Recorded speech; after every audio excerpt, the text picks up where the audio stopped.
Victoria Corsi Oltra. Victoria es argentina. Vive muy cerca de ese lugar, el lugar de la tragedia. Victoria, gracias por tu testimonio con nosotros. Buenas tardes. Buenas tardes. Victoria, contanos, ¿cómo está la zona? ¿Cómo se vive en el lugar? Contame lo que ves, contame lo que percibiste en ese momento. ¿Cómo se va decantando esta situación horrible por donde se la mire?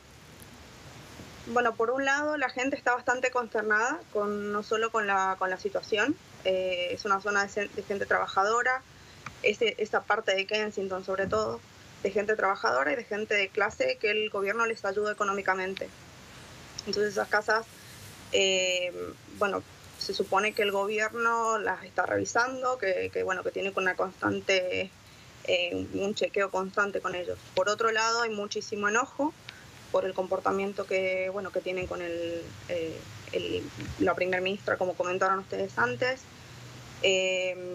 y sobre todo el tema de las ayudas, que de verdad, bueno, yo soy de Kensington, vivo en Kensington, vivo un poco más al centro de Kensington, en Notting Hill, y bueno, he visto bastante movimiento. Ayer pasé justo por la municipalidad cuando estaban ahí, después vi el movimiento de la policía cuando los intentaba sacar. Entonces, por un lado uno siente la consternación del lugar, porque he estado en el lugar, y por otro lado también uno siente el enojo que ellos pueden tener y las preguntas que tienen. Vamos a ver, Victoria, vos sabés que nosotros decíamos en un momento determinado en el curso de la semana que parece esto una asociación siniestra de eventos, de acontecimientos que no empiezan precisamente en Londres ni siquiera en Gran Bretaña.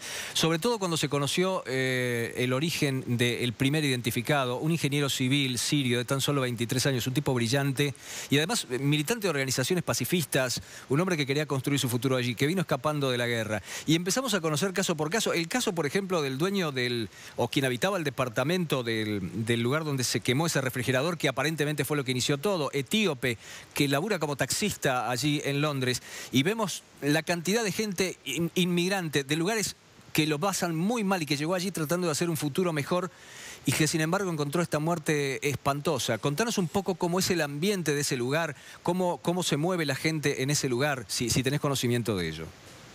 Sí, Londres, bueno, es una ciudad que está llena de gente de todos los países. Se puede llegar a hablar más de 150 idiomas acá. Conoce gente de países que creo que a veces no sabías ni que existían. Por lo menos me ha pasado a mí. Gente de Londres conoces muy poco al principio y después a medida que te vas viviendo en el lugar, sí. Londres también es una ciudad muy cara y muy grande. Entonces, cuanto más lejos estás del núcleo de la ciudad, más económico vivir. Y esa zona todavía es zona 1, límite con zona 2.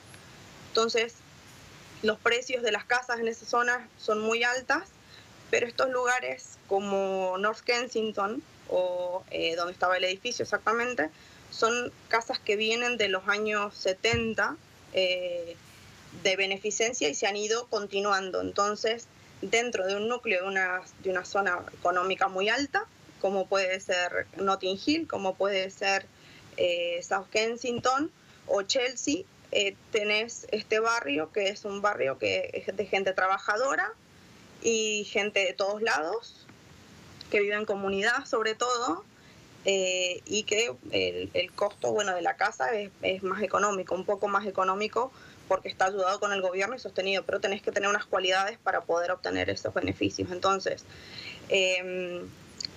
toda esa gente que ha venido a luchar, como usted dice, a luchar por una vida mucho mejor, obviamente los costos de la ciudad son muy altos, los trabajos, puedes tener un trabajo muy bueno, tener un trabajo medio, entonces los sueldos básicos a veces no llegan a cubrir todo y te vas a vivir con un montón de gente en una casa. Vamos a ver, Victoria, nos estás dando algunos datos que son francamente muy importantes y lo dijiste 2 veces. Son viviendas que cuentan con cierta protección y ayuda oficial y es un edificio que estaba en obras, que había sido remodelado recientemente y que al parecer no tenía un cobertor que se le puso de un elemento plástico como para protegerlo de la lluvia, protegerlo de las filtraciones por todos los años que tienen. Bien decías, eres de los 60 y de los 70. ¿Qué clase de controles ejerce el gobierno allí? Vos sabés que se hizo una prueba con esos paneles que usaron para esto, porque los hay ignífugos, pero se hizo una prueba y se quemó en segundos, ardió en segundos. Y la verdad es que cuando vemos esa imagen, Nosotros estuvimos en la cobertura en vivo aquí en Todo Noticias durante la noche y no podíamos creer que un edificio ardiera de esa forma en los minutos que ardió. ¿Qué es lo que se sabe de todo este tipo de cosas? Bueno, lo primero que hizo se ha hecho el pedido del General Inquiry, que se llama, que es un pedido de investigación a nivel internacional. Lo ha hecho la primera ministra y también lo ha pedido el mayor de Londres, el alcalde, que él también ha estado en el lugar del hecho y bueno, ha estado charlando con la gente y conversando y no viendo lo pasó bien, qué es lo que ha pasado. No lo pasó bien, No, sobre todo un niño de 7 años lo puso entre la espada y la pared, digamos, con cierto cuestionamiento. Él lo primero que él pregunta es por qué ese tipo de revestimiento se utilizó en el edificio. Después otra cosa que a mí, yo me pregunto, yo misma como persona, vivo en Londres y nosotros tenemos, en mi trabajo, hacen prueba de alarma una vez a la semana y en lo que va del año hemos hecho un testeo de cuánto tardamos en salir del edificio 2 veces. Entonces, ¿por qué en un edificio de estas condiciones no tenían alarma o no tenían extintores a mano o cosas básicas que yo sé que por ley se exigen? Sí, y además no fueron bien aconsejados. En algunos casos hubo personas que se le acercaron para explicarles el tiempo que tenían que estar en el edificio para esperar las llegadas de los bomberos o cómo tenían que hacer para salir. Una puerta de emergencia que a raíz de esas obras estaba bloqueada. Hay una cantidad de elementos concurrentes que parecen, incluso nos parecen mentira en un lugar como Gran Bretaña, ¿no?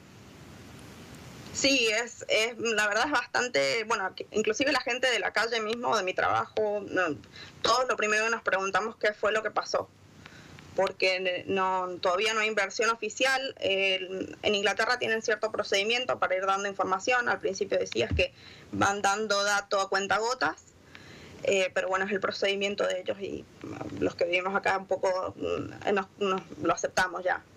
Pero sí, tenemos un montón de preguntas y planteos, sobre todo. Vamos a ver, Victoria, mi última pregunta está referida a cómo está el lugar de los hechos, si has pasado en las últimas horas por ahí. Tenemos entendido a esta hora que incluso se ha cortado parcialmente el recorrido de 2 líneas de subte porque las vibraciones podrían terminar ayudando a que eso se cayera definitivamente y los bomberos tuvieron que parar una actividad febril que llevaban en el lugar por el riesgo que hay. ¿Cómo lo viste?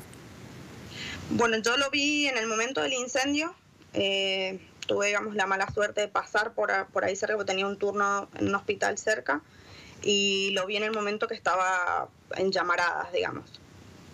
Después pasé el jueves a la noche, fui a llevar algo de ropa, y bueno, lo primero que te impacta es que calles antes de llegar al edificio ya empezás a oler a quemado, todo tipo de quemado, papel, plástico, y ves pedazos de papel quemado o de plástico quemado en la zona, en el piso. También ha habido bastante brisa, entonces ves que ventanas que estaban colgadas o que está todavía todo un poco insostenible, digamos, te da miedo que eso en cualquier momento se puede caer. Lo del metro sí que sé que lo han parado. Uno de los metros lo pararon desde el primer día que empezó el incendio, porque uno de los metros pasa por encima de la tierra, es flotante, al lado del edificio. Entonces, ese sí que sé que lo frenaron el mismo miércoles, el jueves también, el viernes sí que estuvo pasando, pero bueno, hoy supongo que lo han frenado todo porque lo primero también que se ve un montón es la cantidad de bomberos. La verdad que yo aplaudo el trabajo que han hecho los bomberos en tratar no solo de apagar el fuego, sino de tratar de recuperar la gente y lo que están haciendo ahora para ver qué es lo que pueden sostener y sacar del edificio.